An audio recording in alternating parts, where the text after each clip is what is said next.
The unsolved disappearance of Natalee Holloway. Natalee Holloway was not just a name in a headline. She was a vibrant, ambitious young woman on the brink of a new chapter. An honors graduate from Mountain Brook High School in Alabama, she was a straight-A student with a bright future ahead of her, a future that was tragically and abruptly cut short. Her senior class trip to the idyllic island of Aruba was meant to be a celebratory rite of passage, a final moment of youthful freedom before college. Instead, it became the setting for a mystery that would consume a family and captivate the world for nearly 2 decades. The morning of May 30th, 2005, Natalee Holloway vanished, and with her, the simple joy of a graduation trip. The night of her disappearance began like any other on vacation. Natalee and her friends visited Carlos and Charlie's, a popular nightclub in Oranjestad. It was here that she was seen talking, dancing, and drinking with a local man, Joran van der Sloot, then a 17-year-old from a prominent family on the island. With him were his friends, brothers Deepak and Satish Kalpo. Security footage and eyewitness accounts later confirmed that Natalee was last seen leaving the nightclub around 1:30 a.m. with the 3 men. The group was reportedly heading for a scenic lookout point. She never returned to her hotel room at the Holiday Inn. The alarm was raised the following morning when Natalee failed to show up for her flight home. Her mother, Beth Holloway, who was still in the U.S., was immediately contacted. A mother's intuition is a powerful force, and Beth was screaming. She flew to Aruba that same day, launching a frantic and tireless search. Her first stop was Van der Sloot's family home, a direct and desperate plea for information. Van der Sloot told the Aruban police that he had dropped Natalee off at a hotel, a story corroborated by the Kalpo brothers. However, hotel security footage offered no evidence of her return. The inconsistencies were immediate and glaring.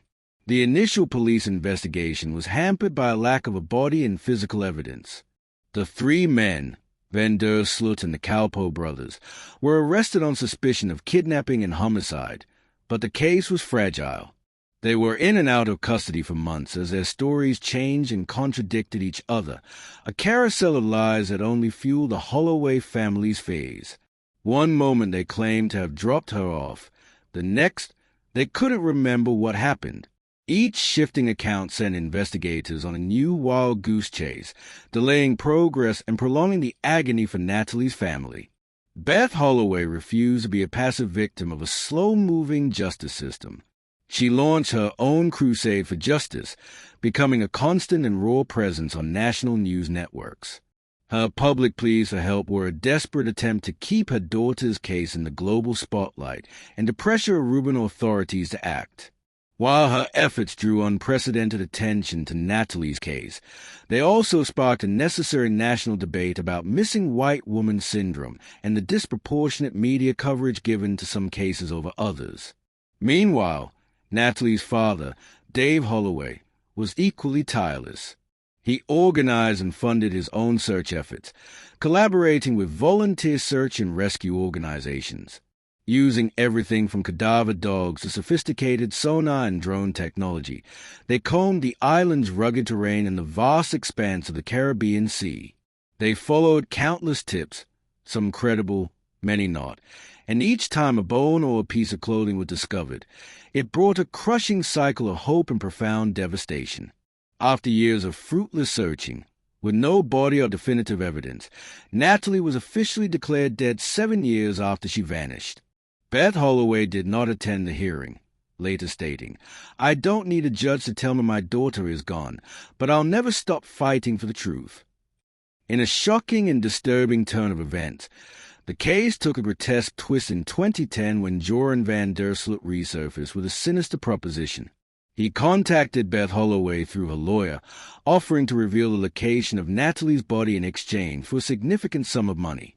The FBI was brought in, and they set up a sting operation, recording the entire transaction. Van der Sloot took the initial payment and, as he had done so many times before, fabricated a story about where Natalee's remains could be found. He then fled the country and went to Peru. Just a few weeks later, On the 5-year anniversary of Natalee's disappearance, the world learned of a new and horrifying crime.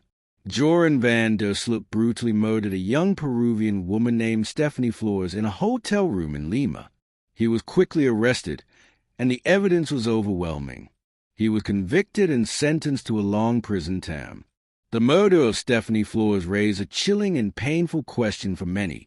If Van der Sloot had been held accountable in Aruba for what happened to Natalee, would Stephanie still be alive today?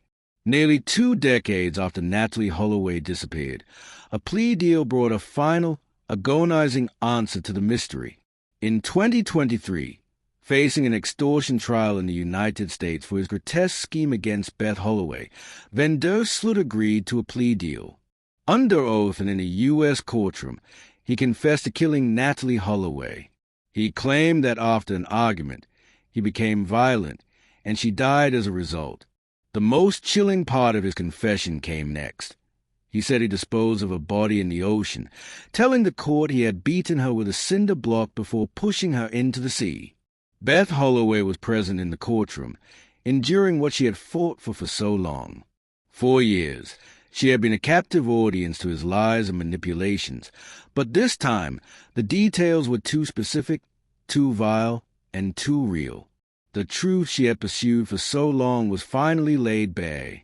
After the confession, Beth Holloway said, "It's over," acknowledging the long and painful struggle had finally reached its conclusion. Here's the killer. While his confession brought a form of closure, a bitter reality remains.